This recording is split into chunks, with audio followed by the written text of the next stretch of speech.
Terima kasih atas kesempatan yang diberikan. Nama saya Timothy Billy Aizer dengan NIM 20061104 dari kelas C1 Akuntansi dengan dosen Si Imelda Welin Juliana Ogi, SEME, Universitas Samratulangi. Materi pertama yaitu koordinasi dan wewenang. Pengertian koordinasi. Koordinasi didefinisikan sebagai proses penyatuan tujuan perusahaan dan kegiatan pada tingkat satuan-satuan yang terpisah dalam suatu organisasi untuk mencapai tujuan yang telah ditetapkan terlebih dahulu. Menurut James D. Thomson, membagi 3 saling ketergantungan di antara satuan-satuan organisasi, yaitu pertama, ketergantungan yang menyatu, kedua, ketergantungan yang berurutan, ketiga, ketergantungan timbal balik. Kedua, masalah-masalah pencapaian koordinasi yang efektif dan pendekatannya. Pertama, perbedaan orientasi terhadap suatu tujuan tertentu. Masing-masing bagian mempunyai pandangan masing-masing tentang bagaimana mencapai suatu tujuan. Misalnya saja bagian penjualan berpikir bahwa jenis produk yang bermacam-macam lebih penting daripada meningkatkan kualitas produk tersebut. Bagian keuangan berpikir tentang pembiayaan yang harus dikendalikan. Sedangkan bagian pemasaran berpendapat bahwa desain produk lebih penting. Kedua, perbedaan dalam orientasi waktu. Misalnya, manajer produksi akan lebih memprioritaskan penyelesaian masalah yang mendesak. Bagian penelitian dan pengembangan lebih terlibat dalam masalah-masalah jangka panjang seperti penelitian tentang produk yang didapat diproduksi atau meneliti selera konsumen sehingga produk tersebut dapat diterima di masyarakat. Ketiga, perbedaan dalam orientasi antar pribadi. Dalam kegiatan produksi yang dituntut cepat, dalam pengambilan keputusan yang dalam hal tersebut diperlukan komunikasi yang lancar, sedangkan bagian penelitian dan pengembangan dapat lebih santai dan setiap orang mengemukakan pendapat satu sama lain. Keempat, perbedaan dalam formalitas struktur. Setiap bagian atau unit-unit mempunyai standar yang berbeda dalam mengevaluasi keberhasilan program kerja masing-masing. Dan yang ketiga, pendekatan untuk mencapai koordinasi yang efektif. Pertama, menggunakan pendekatan teknik-teknik dasar manajemen yang berupa hierarki manajerial, rencana, dan tujuan sebagai dasar bertindak. Kedua, meningkatkan koordinasi potensial bila tiap bagian saling tergantung satu dengan lainnya, serta lebih luas dalam ukuran dan fungsi. Koordinasi ini dapat ditingkatkan dengan cara yaitu pertama, sistem informasi vertikal, penyaluran data-data melalui tingkatan-tingkatan organisasi. Kedua, hubungan lateral atau horizontal dengan membiarkan informasi dipertukarkan dan keputusan dibuat pada tingkat di mana informasi diperlukan. Kemudian keempat, mekanisme dan pengkoordinasian dasar. Pertama, hierarki manajerial. Rantai perintah, aliran informasi dan kerja, wewenang formal, hubungan tanggung jawab dan akuntabilitas yang jelas dapat menumbuhkan integrasi bila dirumuskan secara jelas serta dilaksanakan dengan pengarahan yang tepat. Kedua, aturan dan prosedur. Aturan dan prosedur adalah keputusan-keputusan manajerial yang dibuat untuk menangani kejadian-kejadian rutin sehingga dapat juga menjadi peralatan yang efisien untuk koordinasi dan pengawasan rutin. Ketiga, rencana dan penetapan tujuan. Pengembangannya dapat digunakan untuk pengordinasian melalui pengarahan seluruh satuan organisasi terhadap sasaran-sasaran yang sama. Ini diperlukan bila aturan dan prosedur tidak mampu lagi memproses seluruh informasi yang dibutuhkan untuk mengkoordinasi kegiatan-kegiatan satuan-satuan organisasi. Kelima, peningkatan koordinasi potensial. Pertama, sistem informasi vertikal adalah peralatan melalui mana data disalurkan melewati tingkatan organisasi. Komunikasi dapat terjadi di dalam atau di luar rantai perintah.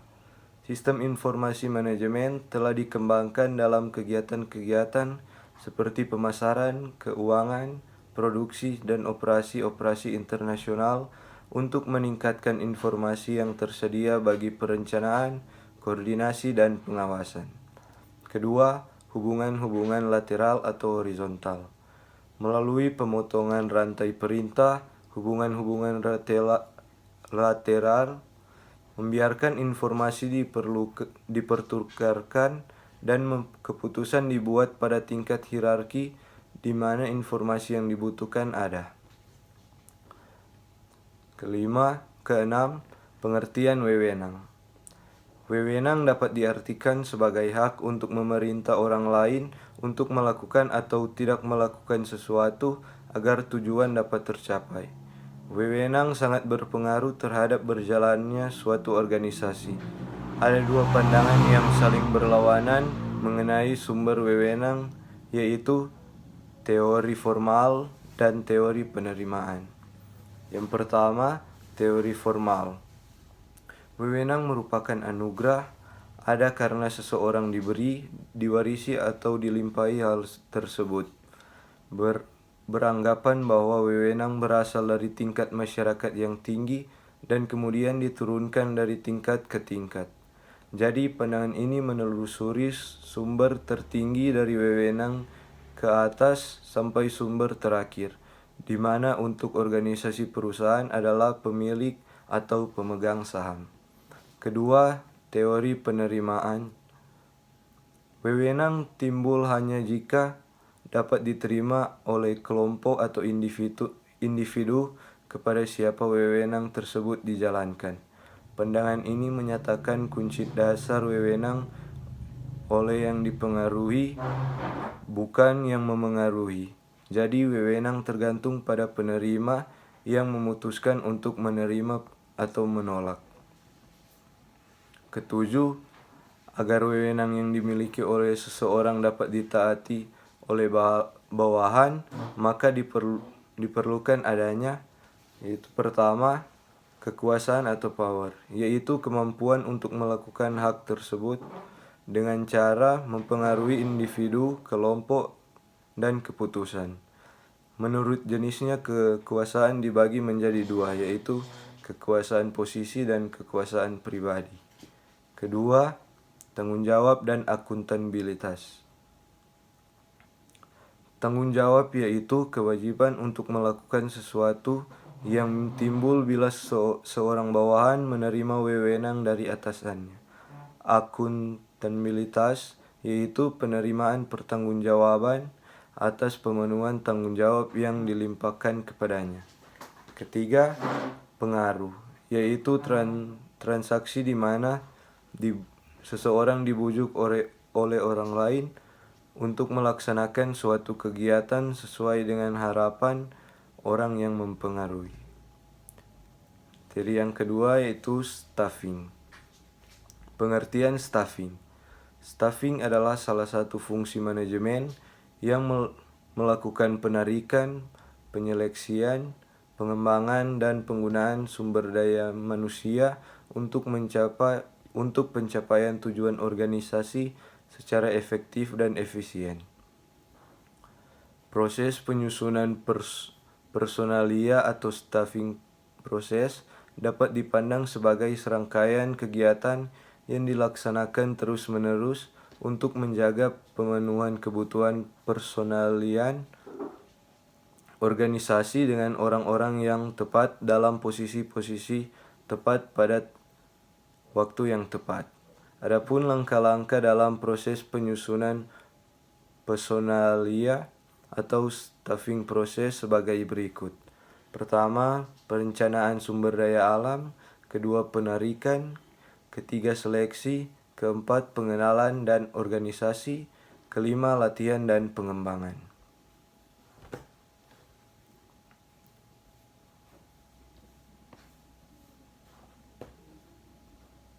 Perencanaan sumber daya manusia. Perencanaan sumber daya manusia adalah mencakup semua kegiatan yang dibutuhkan untuk menyediakan tipe dan jumlah karyawan secara tepat dalam pencapaian tujuan organisasi. Ada 3 bagian perencanaan personalia yang dibutuhkan. Pertama, penentuan kebutuhan jabatan.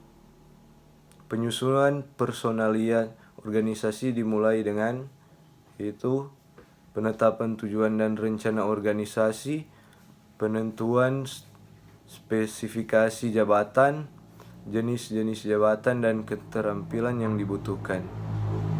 Ketiga, meramalkan jumlah karyawan yang dibutuhkan di masa mendatang. Keempat, persediaan karyawan untuk melaksanakan berbagai kegiatan. Kemudian yang kedua, pengembangan sumber-sumber penawaran personalia. Ada 2 sumber perolehan tenaga kerja, yaitu sumber intern dan sumber ekstern. Tapi manajer lebih menyukai perolehan dari sumber intern karena dapat memotivasi karyawan yang sudah ada, tetapi juga manajer perlu mencari orang yang tepat dalam menduduki suatu posisi agar pekerjaan dapat berjalan secara efektif dan efisien dari luar organisasi. Ada 3 sumber penawaran intern, yaitu pertama, penataran atau upgrading, yaitu dengan mendidik dan memberi pelatihan. Kedua, pemindahan atau transferring, yaitu posisi yang kurang disenangi ke posisi lain yang lebih memuaskan kebutuhan. Ketiga, pengangkatan atau promoting, yaitu pengangkatan ke jabatan yang lebih tinggi lagi. Sumber ekstern penawaran tenaga kerja dapat diperoleh antara lain dari lamaran pribadi yang masuk, organisasi karyawan, kantor penempatan tenaga kerja, sekolah-sekolah, para pesaing, imigrasi, dan migrasi.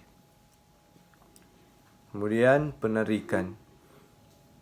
Penarikan berkenaan dengan pencarian dan penarikan tenaga kerja potensial dalam jumlah yang tepat dan dengan kemampuan untuk mengisi suatu jabatan tertentu yang akan diseleksi untuk memenuhi kebutuhan organisasi. Penarikan menyangkut usaha untuk memperoleh karyawan dalam jumlah yang tepat dengan kemampuan-kemampuan yang dibutuhkan untuk mengisi jabatan-jabatan yang tersedia. Kemudian seleksi.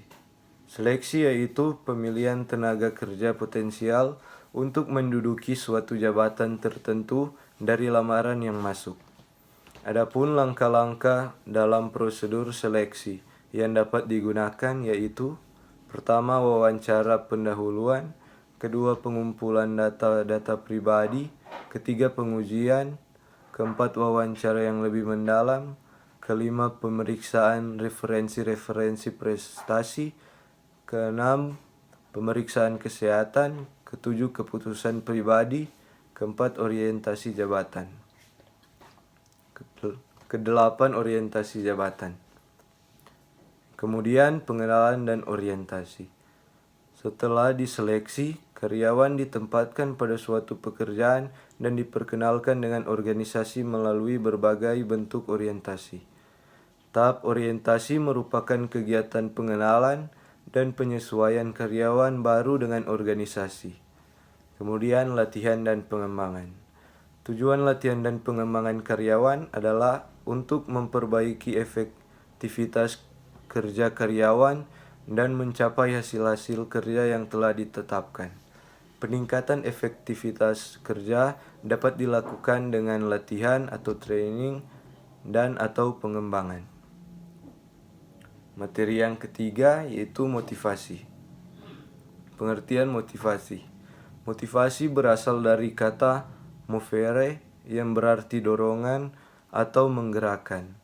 Motivasi atau motivation dalam manajemen hanya ditujukan pada sumber daya manusia umumnya dan bawahan khususnya. Motivasi mempersoalkan bagaimana caranya mengarahkan daya dan potensi bawahan agar mau bekerja sama secara produktif, berhasil mencapai dan mewujudkan tujuan yang telah ditentukan. Kemudian, di bawah ini merupakan beberapa pengertian motivasi, yaitu pertama menurut Malayu SP Hasibuan 2005 143. Motivasi adalah pemberian daya penggerak yang menciptakan kegairahan kerja seseorang agar mereka mau bekerja sama, bekerja efektif, dan terintegrasi dengan segala daya upayanya untuk mencapai kepuasan. Kedua, menurut Anwar Prabu Mangkunegara, motivasi adalah kondisi yang menggerakkan pegawai agar mampu mencapai tujuan dari motifnya.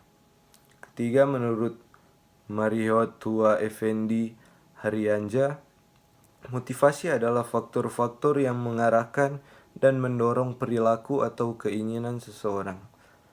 Keempat, menurut T. Hani Handoko, motivasi adalah keadaan dalam pribadi seseorang yang mendorong keinginan individu untuk melakukan kegiatan-kegiatan tertentu guna mencapai tujuan. Kemudian tujuan motivasi. Tujuan motivasi menurut Malayu SP Hasibuan adalah sebagai berikut. Pertama, meningkatkan moral dan kepuasan kerja karyawan. Kedua, meningkatkan produktivitas kerja karyawan. Ketiga, mempertahankan kestabilan karyawan perusahaan. Keempat, meningkatkan kedisiplinan karyawan. Kelima, mengefektifkan pengadaan karyawan. Keenam, menciptakan suasana dan hubungan kerja yang baik. Ketujuh, meningkatkan loyalitas, kreativitas dan partisipasi karyawan. Kedelapan, meningkatkan kesejahteraan karyawan. Kesembilan, mempertinggi rasa tanggung jawab karyawan terhadap tugas-tugasnya. Kesepuluh, meningkatkan efisiensi penggunaan alat-alat atau bahan baku. Kemudian, elemen penggerak motivasi. Motivasi seseorang menurut Sagir biasanya meliputi hal-hal berikut. Pertama, kinerja. Kedua, penghargaan. Ketiga, tantangan. Keempat, tanggung jawab. Kelima, pengembangan. Keenam, keterlibatan. Ketujuh, kesempatan. Kemudian, pendekatan terhadap motivasi. Yang pertama, pendekatan tradisional. Menurut pendekatan ini, motivasi seseorang didorong oleh keinginannya untuk memperoleh gaji. Kedua, pendekatan hubungan manusiawi. Pendekatan ini mengatakan bahwa motivasi seseorang didorong oleh keinginannya untuk berinteraksi dengan orang lain. Ketiga, pendekatan human resource management. Pendekatan ini mengatakan kepentingan karyawan harus diperhitungkan.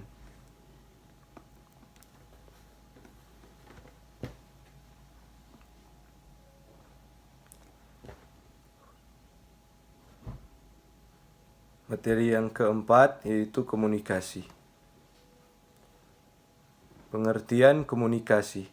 Komunikasi adalah proses pemindahan pengertian dalam bentuk gagasan atau informasi dari seseorang ke orang lain. Proses komunikasi. Pertama, pengirim atau sumber berita mengawali komunikasi. Dalam sebuah organisasi, pengirim dapat berupa seorang dengan informasi, kebutuhan atau keinginan dan dengan tujuan mengomunikasikan kepada satu atau beberapa orang lain. Kedua, penerima adalah orang yang inderanya menerima pesan dari pengirim, bisa terdiri dari satu orang atau dalam jumlah yang banyak. Ketiga, pesan, informasi yang sudah disandikan, dikirimkan oleh pengirim kepada penerima. Keempat, penyandian adalah penerjemahan informasi menjadi serangkaian simbol untuk komunikasi.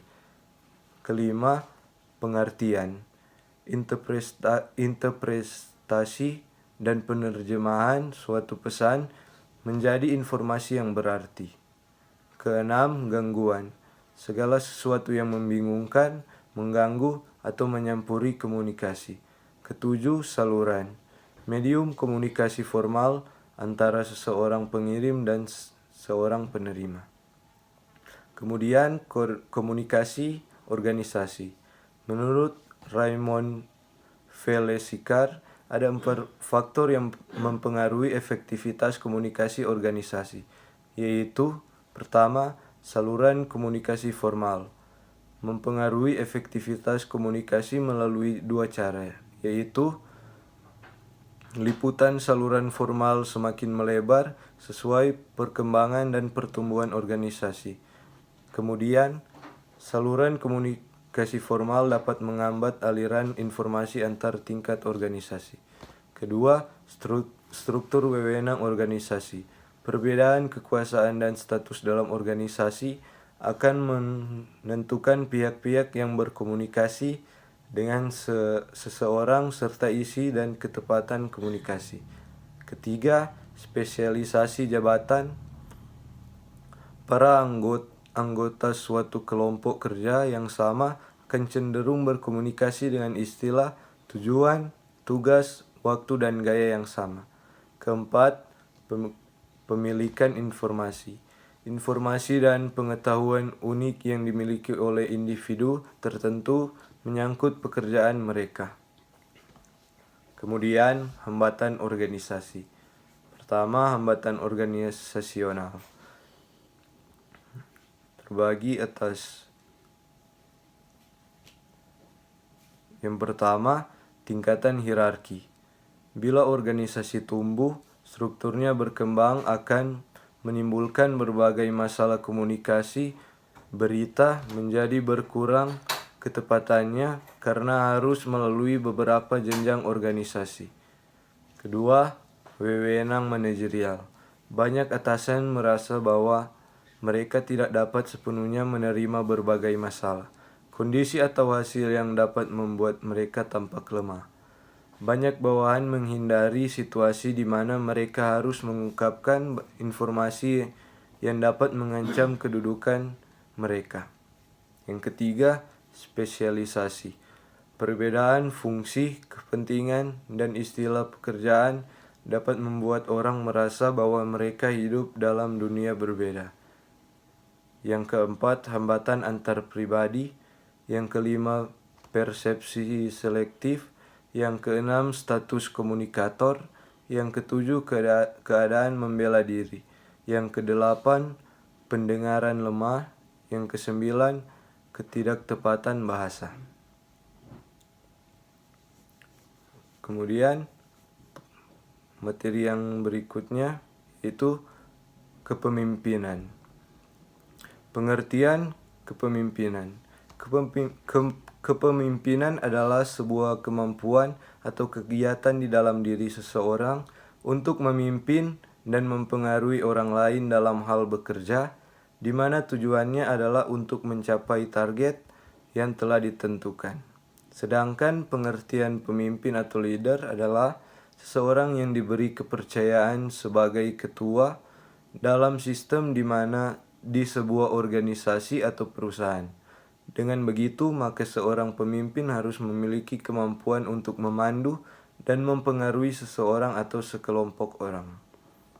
Kemudian, tujuan kepemimpinan dalam organisasi.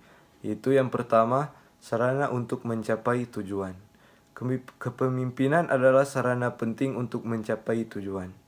Dengan memperhatikan apakah tujuan tercapai atau tidak, dan bagaimana cara mencapai tujuan tersebut, maka kita bisa mengetahui jiwa kepemimpinan dari seseorang. Kedua, memotivasi orang lain. Tujuan kepemimpinan yang lain adalah untuk membantu orang lain menjadi termotivasi, mempertahankan serta meningkatkan motivasi di dalam diri mereka. Kemudian fungsi kepemimpinan. Pada dasarnya fungsi kepemimpinan menjadi dua aspek, yaitu fungsi administratif. Yang dimaksud dengan fungsi administratif adalah pengadaan formula kebijakan administrasi di dalam suatu organisasi dan menyediakan segala fasilitasnya. Kedua, fungsi sebagai top manajemen. Fungsi sebagai top manajemen adalah fungsi pemimpin dalam proses aktivitas pembuatan planning, organizing, staffing, directing, commanding, dan controlling.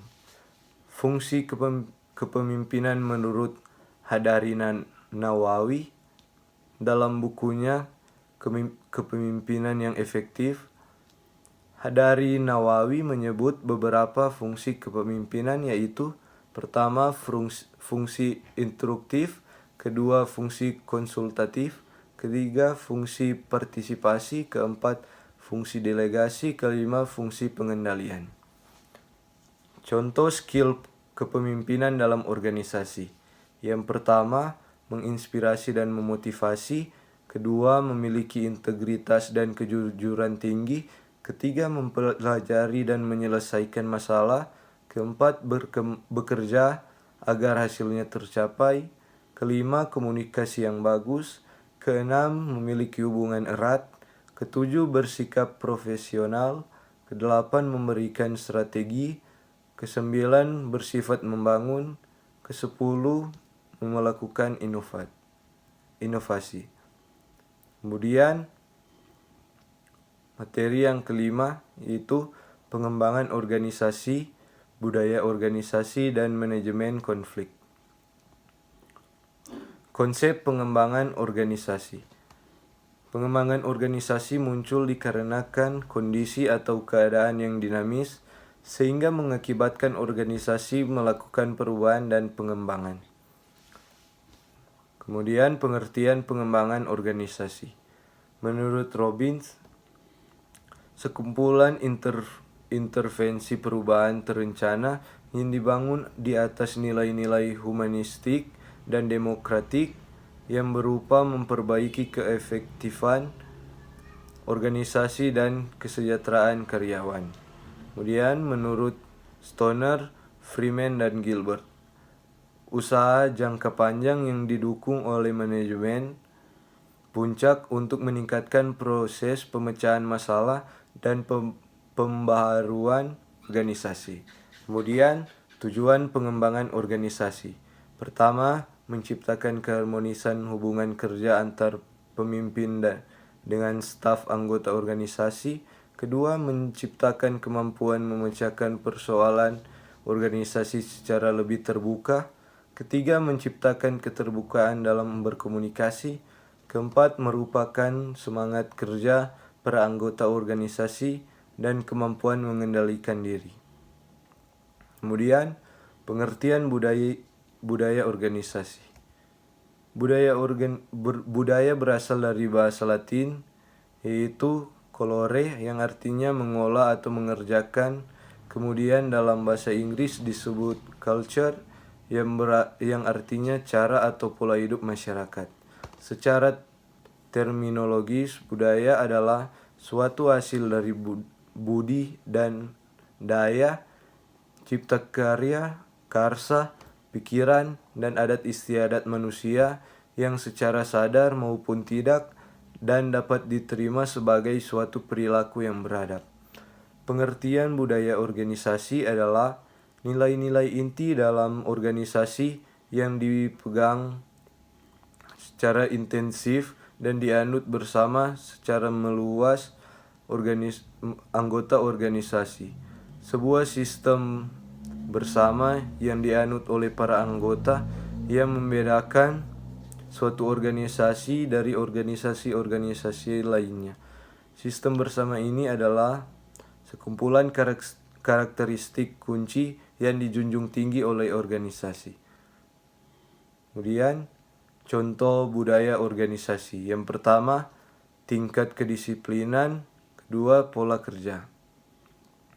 Kemudian, langkah-langkah untuk memperkuat budaya organisasi. Pertama, menetapkan nilai-nilai dasar budaya organisasi. Kedua, melakukan pembinaan terhadap anggota organisasi. Ketiga, memberikan contoh atau teladan. Keempat, membuat acara-acara rutinitas. Kelima, memberikan penilaian dan penghargaan. Keenam, tanggap terhadap masalah eksternal dan internal. Ketujuh, koordinasi dan kontrol. Kemudian, fungsi budaya organisasi. Pertama, batas. Budaya menciptakan perbedaan yang jelas antar satu organisasi dengan organisasi yang lain. Kedua, identitas. Budaya membawa suatu identitas bagi anggota-anggota dalam organisasi. Ketiga, komitmen. Budaya memfasilitas timbulnya komitmen pada suatu yang lebih besar daripada kepentingan individu atau pribadi. Keempat, stabilitas. Budaya merupakan perekat sosial yang membantu mempersatukan organisasi dengan memberikan standar-standar yang tepat untuk dilakukan oleh karyawan. Kemudian, pengertian manajemen konflik. Penggunaan teknik manajemen fungsi adalah penggunaan teknik-teknik resolusi dan stimulasi untuk memperoleh solusi penyelesaian konflik yang diinginkan. Kemudian, menyiasati konflik, yaitu pertama, menghindar. Artinya, menghindar konflik dapat dilakukan jika isu atau masalah yang memicu konflik tidak terlalu penting atau jika potensi konfrontasinya tidak seimbang dengan akibat yang akan ditimbulkan. Tujuannya agar pihak-pihak yang berkonfrontasi menenangkan diri. Dalam hal ini, kedua pihak mengambil waktu untuk memikirkan hal dan menentukan tanggal untuk melakukan diskusi. Yang kedua, mengakomodasi. Artinya, memberi kesempatan pada orang lain untuk mengatur strategi pemecahan masalah, khususnya apabila isu tersebut penting bagi orang lain. Kemudian, materi yang terakhir yaitu pengendalian. Pengertian pengendalian menurut para ahli. Pengendalian manajemen ini oleh para penulis didefinisikan sebagai: pertama, menurut Earl P. Strong, pengendalian adalah proses pengaturan berbagai faktor dalam suatu perusahaan agar pelaksanaannya sesuai dengan ketetapan dalam rencana. Kedua, menurut Harold Kohns, pengendalian adalah pengukuran dan perbaikan terhadap pelaksanaan kerja bawahan agar rencana-rencana yang telah dibuat untuk mencapai tujuan perusahaan. Ketiga, menurut R. Terry, pengendalian dapat didefinisikan sebagai proses penentuan apa yang harus dicapai yaitu standar, apa yang sedang dilakukan yaitu pelaksanaan, menilai pelaksanaan, dan apabila perlu melakukan perbaikan-perbaikan sehingga pelaksanaan sesuai dengan rencana yaitu selaras dengan standar. Kemudian, tujuan pengendalian. Supaya proses pelaksanaan dilakukan sesuai dengan ketentuan-ketentuan dari rencana. Kedua, melakukan tindakan perbaikan jika terdapat penyimpangan-penyimpangan. Yang ketiga, supaya tujuan yang dihasilkan sesuai dengan rencana. Kemudian, jenis-jenis pengendalian. Yang pertama, pengendalian karyawan. Yang kedua, pengendalian keuangan. Ketiga, pengendalian produksi. Keempat, pengendalian waktu. Kelima, pengendalian teknis. Keenam, pengendalian kebijakan.